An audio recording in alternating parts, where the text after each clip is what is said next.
Hello साथियों, college intellect में आपका स्वागत है। तो अभी हम क्या कर रहे हैं, आज हम अपना नया सेशन स्टार्ट कर रहे हैं और इस सेशन में हम क्या पढ़ाएंगे, बीएड का फोर्थ पेपर।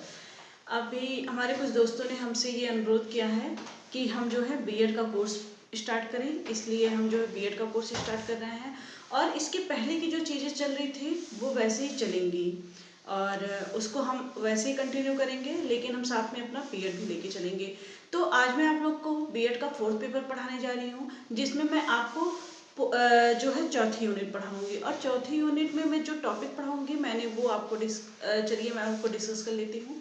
इससे पहले इम्पोर्टेंट बात ये है कि अगर आपकी डिमांड होगी तो हम जो है आपको सिलेबस लिखवा देंगे बीएड के चौथे पेपर का। पूरा कितना सिलेबस है, उसमें कितने टॉपिक्स हैं, कितनी यूनिट्स हैं, तो वो सारी चीज़ें हम आपको डिस्क्राइब कर देंगे अगर आपकी डिमांड हुई तो।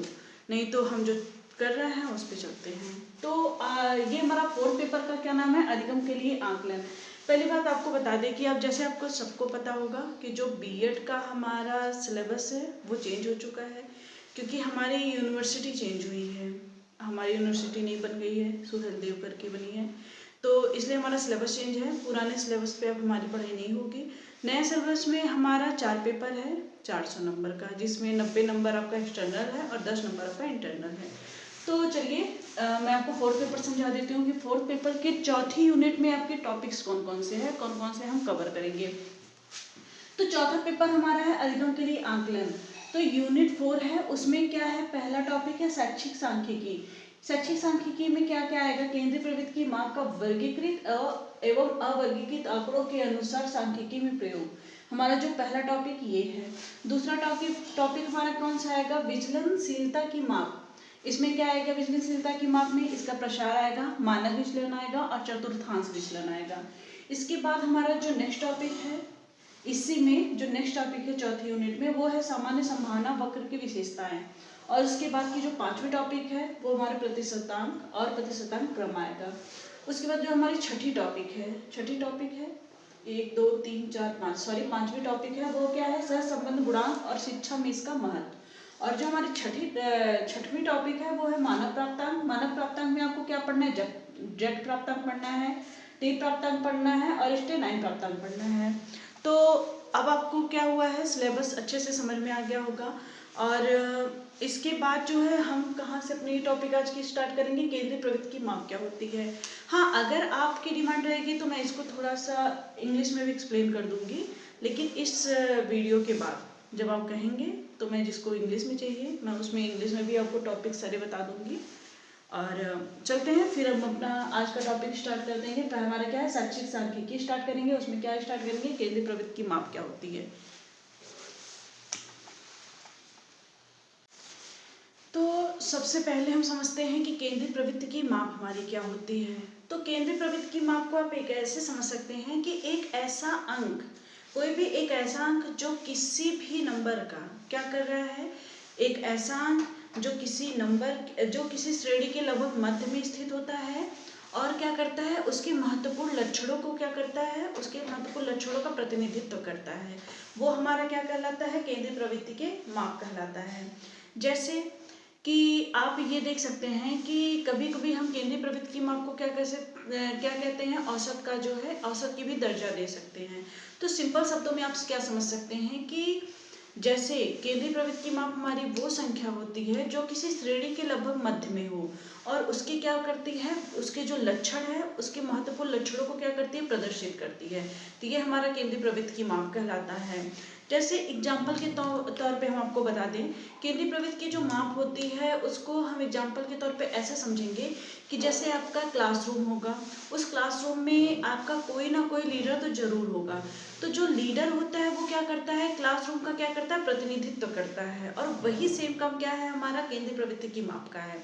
वो क्या करता है, उसकी श्रेणी में जितने भी नंबर आते हैं उनका जो है प्रतिनिधित्व करता है। वो हमारा क्या कहलाता है, केंद्रीय प्रवृत्ति की माप। आई थिंक आपको जो है केंद्रीय प्रवृत्ति की माप क्या होता है ये समझ में आ गया होगा।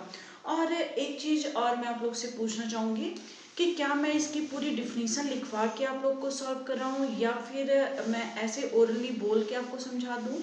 जैसा आप कहेंगे मैं वैसा ही करूँगी। तो आज के लिए मैं आपको इसमें बहुत इम्पोर्टेंट परिभाषाएं होती हैं वो मैं सोच रही हूँ कि आपको थोड़ा समझा दूँ। इसमें देखिए एक परिभाषा आपकी आती है सिम्पसन के अनुसार। सिम्पसन क्या बोलते हैं कि जो केंद्रीय प्रवृत्ति की माप एक ऐसा मूल्य होता है जो उसके क्या करता है, आसपास की अन्य संख्याओं को क्या करता है, केंद्रित करता है।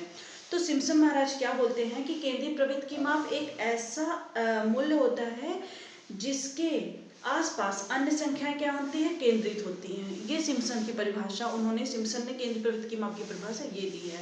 और जो हमारे क्लार्क हैं वो क्या बोलते हैं, देखिए हम क्या करेंगे, पहले हमने केंद्रीय प्रवृत्ति की माप का अर्थ समझा वो क्या होता है, उसके बाद हम अब इसकी परिभाषाओं को देखते हैं। इसमें क्या होता है कि सिम्पसन के अनुसार हमने केंद्रीय प्रवृत्ति की माप देखा, और उसके बाद अब हम क्या देखेंगे, क्लार्क के अनुसार केंद्रीय प्रवृत्ति की माप क्या होता है। तो क्लार्क क्या महोदय क्या बोलते हैं, एक सेकंड रुकिएगा। क्लार्क महोदय बोलते हैं कि जो माध्य, जो हमारा माध्य होता है वो संपूर्ण संख्याओं का क्या करता है, वितरण प्रस्तुत करने के लिए क्या करता है, एकमात्र संख्या प्राप्त करने का प्रयास करता है। क्लार्क के अनुसार क्या परिभाषा है कि माध्य संपूर्ण संख्याओं का वितरण प्रस्तुत करने के लिए एकमात्र संख्या प्राप्त करने का प्रयास है। तो आप लोग क्या कर सकते हैं कि इन दोनों परिभाषाओं को लिख सकते हैं, और ये हमारे एग्जाम के पॉइंट ऑफ व्यू से बहुत ज़्यादा इम्पॉर्टेंट है कि हमारे केंद्रीय प्रवृत्ति की माप क्या होती है, उसके लिए किन किन लोगों ने क्या क्या परिभाषाएं दी हैं वो आप इसके थ्रू लिख सकते हैं। अगर आप कहते हैं तो मैं ये सारी परिभाषाएं आपको लिखा दूंगी। अब देखिए केंद्रीय प्रवृत्ति की माप को ज्ञात करने के लिए साधारणतः 3 प्रकार की जो है मापकों का प्रयोग किया गया है। क्या देखेंगे, केंद्रीय प्रवृत्ति की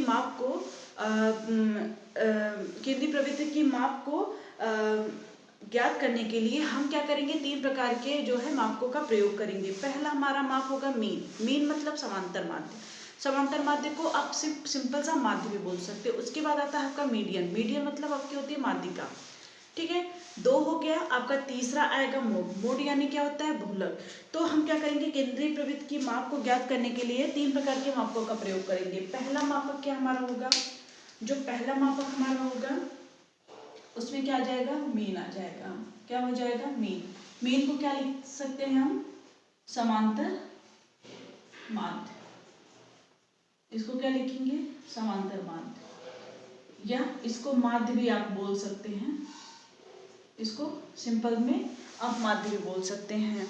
और आप इसको क्या बोल सकते हैं, एक चीज और इसको बोल सकते हैं, इसको और क्या बोला जा सकता है, मध्यमान। इसको और क्या बोला जा सकता है, इसको मध्यमान बोला जा सकता है, ठीक है। और इसको हम किससे प्रदर्शित करते हैं, एक्स बार से, ठीक है। किससे डिनोट किया जाता है, एक्स बार से। दूसरा आपका क्या आता है, मीडियन। क्या होगा आपका, मीडियन को आप क्या बोलते हैं, माध्यिका। क्या बोलेंगे हम, मीडियन को माध्यिका बोलते हैं, ठीक। मीडियन को हम माध्यिका बोलते हैं। और हम क्या बोल सकते हैं, मीडियन को मध्यांक बोल सकते हैं। क्या बोल सकते हैं, मध्यांक बोल सकते हैं मीडियन को। और जो तीसरा हमारा मापक होता है केंद्रीय प्रवृत्ति की माप का, वो क्या होता है, हमारा मोड होता है। मोड यानी क्या होता है, ये हमारा क्या हो जाएगा, बहुलक। क्या हो जाएगा, बहुलक। और देख लीजिए इसको हम किससे प्रदर्शित करते हैं, जेड से प्रदर्शित करते हैं। और मीडियन को किससे प्रदर्शित करते हैं, एम से प्रदर्शित करते हैं। ये चीज समझ में आ गई, केंद्रीय प्रवृत्ति की माप क्या होता है, ये चीज मैंने आपको समझा दिया। इसके लिए केंद्रीय प्रवृत्ति की माप का जो मैंने बताया वो अर्थ था, और इसके लिए सिम्पसन ने और क्लार्क ने क्या परिभाषाएं दी वो मैंने आपको बता दिया। और केंद्रीय प्रवृत्ति की माप को मापने के लिए हमारी कितनी विधि अपनाई गई हैं, 3 विधि अपनाई गई। क्या है, मीन है, मीडियन है और मोड है। इन तीनों पे हमारा क्या चलेगा, क्वेश्चन चलेगा। ये तीनों हमारे लिए बहुत इंपॉर्टेंट है। और इसके बाद अब हम आपको क्या कराएंगे, मीडियन। अब इसके बाद हम क्या देखेंगे, मीन क्या हमारा होता है, पहले उसको समझ लेते हैं। तो यहाँ पे मैंने एक चार्ट बनाया हुआ है, वो मैं पहले आपको समझा देती हूँ कि अभी हम जब केंद्रीय प्रवृत्ति की माप पढ़ रहे हैं तो उसमें हमें क्या क्या चीज़ें पढ़नी हैं। तो सबसे पहले अब हम देखते हैं केंद्रीय प्रवृत्ति की माप में हमने बताया था कि इसको मापने के लिए 3 विधियाँ हैं। पहली विधि क्या है, मीन है। दूसरी क्या है मीडियन है, और तीसरी हमारी क्या है मोड है। यानी पहला हमारा क्या है मीन मतलब समांतर माध्य, इसको माध्यांक बोल सकते हैं और इसको माध्य भी आप बोल सकते हैं। दूसरा हमारा क्या है मीडियन, इसको क्या बोल सकते हैं माध्यिका बोलते हैं और या तो मध्यमान बोलते हैं। और तीसरी हमारी विधि क्या है मोड, मोड को हम क्या बोल सकते हैं बहुलक बोल सकते हैं। अब एक बार रिवीजन कर लेते हैं। समांतर माध्य को किससे प्रदर्शित करते हैं x बार से, मीडियन को किससे प्रदर्शित करते हैं m से, और बहुलक यानी मोड को किससे प्रदर्शित करते हैं z से। इतनी चीजें आपको समझ में आ गई। अब देखते हैं कि हमको कितने भागों में बांट के पढ़ना है। तो जब हमारा मेन पढ़ेंगे, हम समांतर माध्य पढ़ेंगे, उसमें हमको दो चीजें मिलेंगी इसको मापने के लिए, वर्गीकृत आंकड़े और अवर्गीकृत, यानी ग्रुप डाटा, अनग्रुप डाटा और ग्रुप डाटा, इन दोनों का प्रयोग करना पड़ेगा। अब देखिए वर्गीकृत आंकड़े यानी अनग्रुप डाटे में आपको सिंपल सी चीजें हैं, और जो वर्गीकृत आंकड़े पढ़ेंगे उसमें हमको क्या पढ़ना है, लंबी विधि द्वारा वर्गीकृत आंकड़ों का समांतर माध्य निकालना और छोटी विधि द्वारा वर्गीकृत आंकड़ों का समांतर माध्य निकालना। तो हमने क्या देखा कि वर्गीकृत आंकड़ों में हमें दो चीजें पढ़नी है। पहली चीज क्या है, लंबी विधि द्वारा समांतर माध्य की गणना करना, और दूसरा क्या है, छोटी विधि द्वारा समांतर माध्य की गणना करना। फिर हम आते हैं मीडियन में। मीडियन में भी आपका क्या है, अनग्रुप डाटा यानी ग्रुप डाटा। मतलब क्या बोल सकते हैं, हमने देखिए इंग्लिश हिंदी वालों के लिए दोनों को लिख दिया। इसको हम विषम को ऑड लिख सकते हैं, सम को हम इवन लिखते हैं। इतनी चीज समझ में आ गई। अनग्रुप डाटा का मतलब क्या है, अवर्गीकृत आंकड़े। माध्यिका में भी हमें दोनों चीजें पढ़नी, अवर्गीकृत आंकड़े और वर्गीकृत आंकड़े। अवर्गीकृत आंकड़ों को हम क्या बोलते हैं, अनग्रुप डाटा, और वर्गीकृत आंकड़ों को हम क्या बोलते हैं, ग्रुप डाटा। इतनी चीजें समझ में आ गई। अब देखिए इसमें क्या है कि जो हमारा अनग्रुप डाटा यानी अवर्गीकृत आंकड़े में हमें दो चीजें पढ़नी पड़ेगी। एक विषम विधि, जब हमारी क्या है माध्यिका क्या हुई है, विषम में दिया हुआ हो, तो हम कैसे माध्यिका निकालते हैं। जब हमारा जो है डाटा दिया है वो विषम में हो तो हम माध्यिका कैसे निकालेंगे, और जब हमारा डाटा सम में दिया हो तो उसकी माध्यिका कैसे निकालते हैं। उसके लिए इन सारी चीजों के लिए आपको फॉर्मूले हैं, उसके हिसाब से आपको ये सारी चीजें करनी। उन्होंने बहुलक को इसलिए छोड़ दिया है, इसमें भी आपका ग्रुप है अनग्रुप है, इसमें भी कई चीजें हैं, लेकिन पहले हम इन दोनों को अच्छे से समझेंगे, उसके बाद तब हम बहुलक पे चलेंगे। इसलिए मैंने यहाँ पे बहुलक के बारे में नहीं आपको डिसाइड किया। उसमें भी आपको यही मिलेगा, अवर्गीकृत आंकड़े अवर्गीकृत आंकड़े। इतनी चीजें समझ में आ गई। अब सबसे पहले समझते हैं कि आखिर में ये समांतर माध्य है क्या हमारा। तो समांतर माध्य जैसे आप सिंपल सा समझ सकते हैं कि औसत, औसत निकालना सबको आता है, बहुत सिंपल है। औसत में क्या होता है, सबसे पहले समझ लेते हैं औसत क्या है। औसत में क्या है कि जैसे कोई भी आपका नंबर दिया हो, फॉर एग्जांपल में हम समझ सकते हैं, एग्जांपल के लिए हम क्या समझ सकते हैं कि जैसे हमारा कोई भी नंबर दिया दिया 2, 3, 4, 5, 6 और 7, इतना नंबर दे दिया। इसका अगर हमको औसत निकालना है तो हम कैसे निकालेंगे, औसत यानी इसको इंग्लिश में क्या बोल सकते हैं, एवरेज। हमको क्या निकालना है, इसका एवरेज निकालना है। तो एवरेज निकालने के लिए क्या करते हैं कि सभी संख्याओं का योग, ये जितनी संख्या दी है सभी संख्याओं को जोड़ लीजिए, पदों का योग, और क्या होता है बटे पदों की संख्या। तो हम समांतर माध्य कैसे निकालते हैं, पदों का योग बटे पदों की संख्या। हमारी यहाँ पे पदों का योग कर लिया 2 + 3 + 4 + 5 + 6 + 7, हमने पदों का योग कर लिया। और पदों की संख्या मतलब हमारी कितनी संख्या यहाँ दी हुई है, देखिए काउंट करते हैं 1 2 3 4 5 6, हमारे पदों की संख्या कितनी है, 6 है।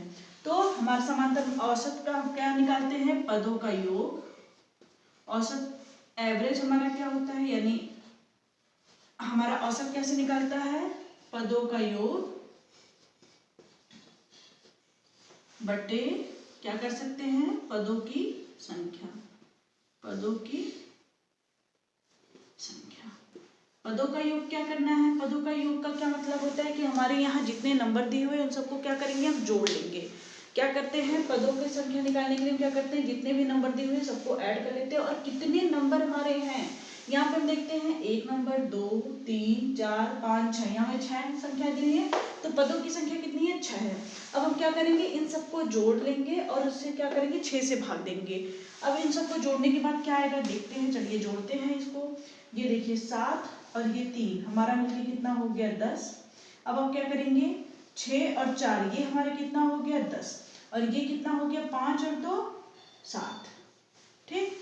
ये 10 10 कितना हो गया, 20 हो गया, और इसमें 7 बचा कितना हो गया, ये कितना हो गया हमारा 27, कितना हो गया हमारा 27। तो पदों का योग कितना आ गया 27, उसमें अब क्या करेंगे 6 से भाग देंगे। अभी देखिए बहुत से ऐसे स्टूडेंट हैं जिनको जोड़ना और घटाना और भाग नहीं आता है। तो सबसे पहले आप क्या करिए, मैंने अभी आप मेरी वीडियोस में जाके देख लीजिएगा, उसमें मैंने शॉर्ट वीडियो दी हुई है जिसमें आपको गुणा भाग करना बहुत सिंपल तरीके से बताया गया है।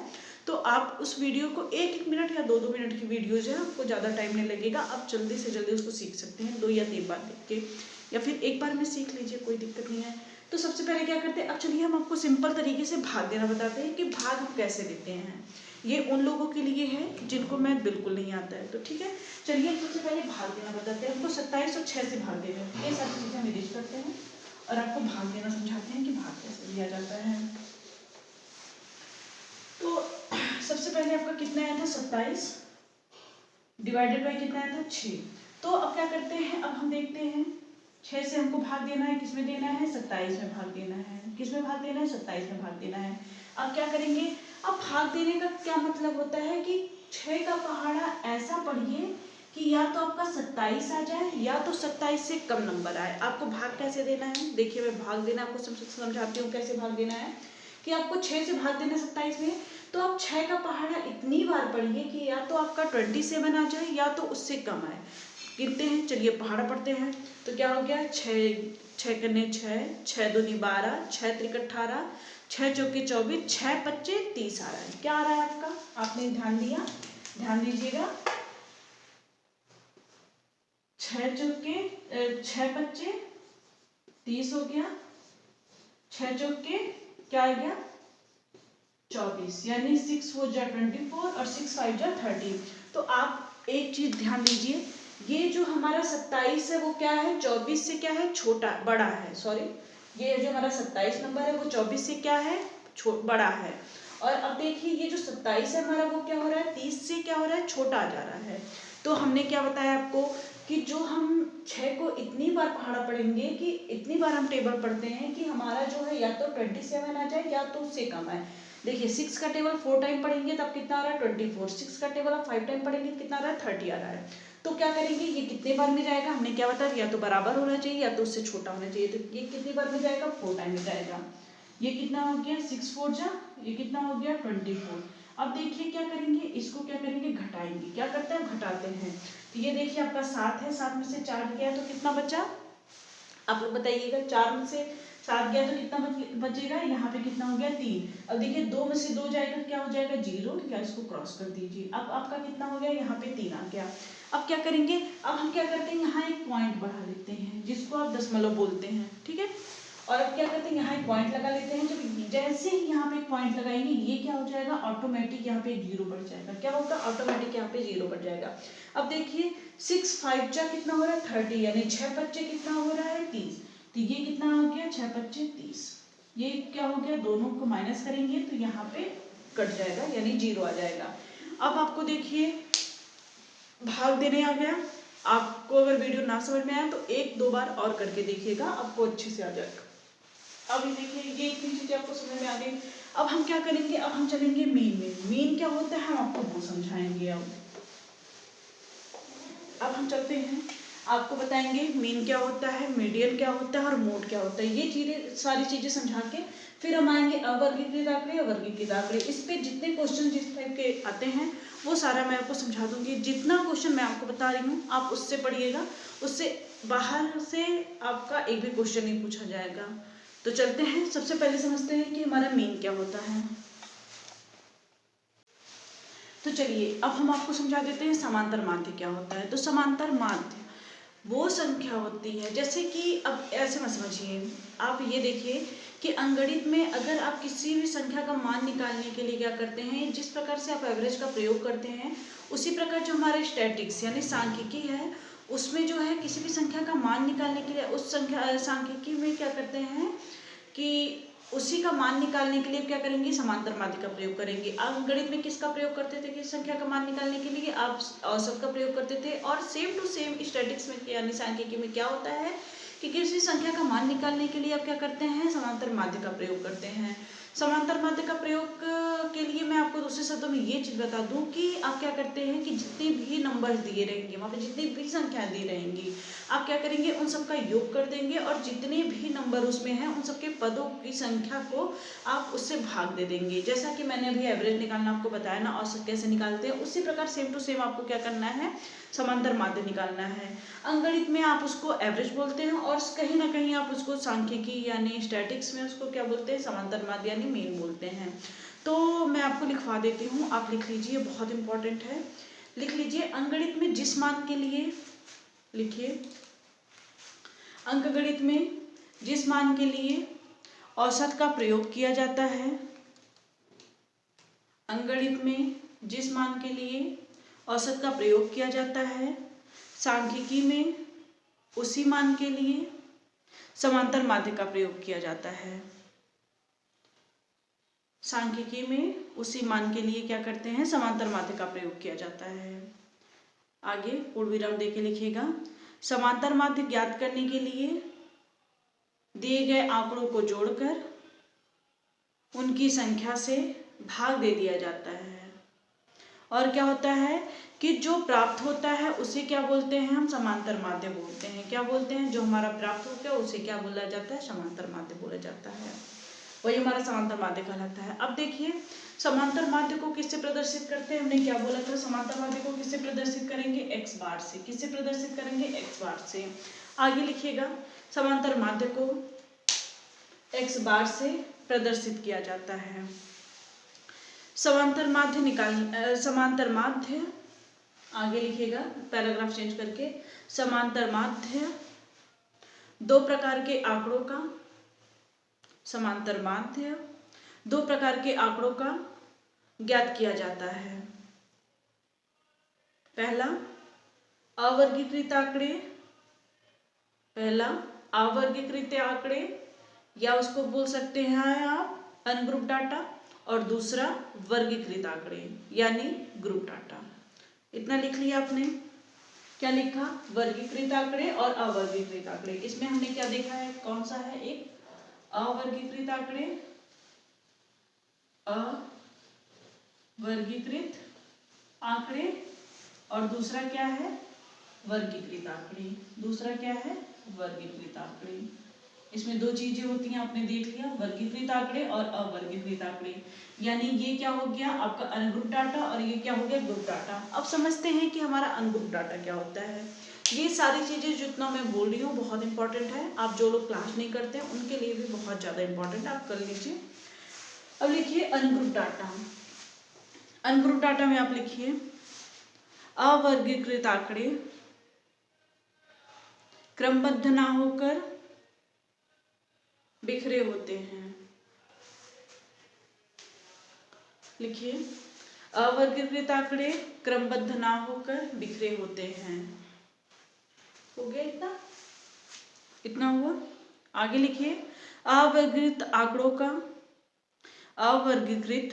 का समांतर माध्य निकालने के लिए निम्न सूत्र का प्रयोग किया जाता है। सूत्र लिखिएगा, यहाँ पे x बार इक्वल टू, लिखिएगा, फिर से बोल दे रहे हैं, अवर्गीकृत आंकड़े क्रमबद्ध ना होकर बिखरे होते हैं। अवर्गीकृत आंकड़ों का समांतर माध्य निकालने के लिए निम्न सूत्र का प्रयोग किया जाता है। निम्न सूत्र क्या है, x bar equal to sigma x divided by n। क्या है, x bar equal to sigma x divided by n। जहां लिख लीजिए, जहां आपका x बार इक्वल टू, लिखिए सिग्मा इक्वल टू क्या हो जाएगा, x इक्वल टू आपका क्या होता है और n, ठीक है। जहां पे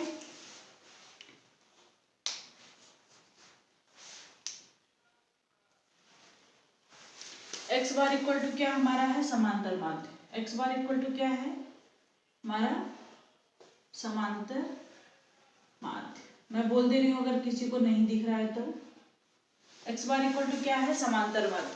सिग्मा इक्वल टू क्या है, योग, योग मतलब सम। आप इंग्लिश वाले लिख लीजिएगा, मैं बोल दे रही हूँ। योग मतलब सब हो गया। x इक्वल टू क्या हुआ है, दिए हुए प्राप्तांक, यानी दिया गया जो नंबर है, दिए हुए प्राप्तांक, और जो हमारा n है वो क्या है, पदों की संख्या। क्या है, पदों की संख्या। अवर्गीकृत आंकड़े निकालने के लिए हम निम्न सूत्र का प्रयोग करते हैं। हमारा सूत्र क्या है, X bar equal to sigma X divided by N, जहाँ पे एक्स बार इक्वल टू आपका समांतर माध्य है, सिग्मा मतलब योग है यानी सम है, एक्स इक्वल टू हमारा दिए हुए प्राप्तांक है, और एन हमारा क्या है, पदों की संख्या है। इतनी चीजें समझ में आ गई। चलिए अब आपको मैं एक सिंपल सा क्वेश्चन देती हूँ, आप उस क्वेश्चन को सॉल्व करके मुझे दिखाइएगा कि अनग्रुप डाटा क्या होता है हमारा। ये मैं मिटा देती हूँ। अनग्रुप डाटा क्या होता है उस पर मैं क्वेश्चन देती हूँ, करते हैं उस पर क्वेश्चन, एक क्वेश्चन इस पर करते हैं, उसके बाद हम देखते हैं क्या दिया हुआ है हमारा।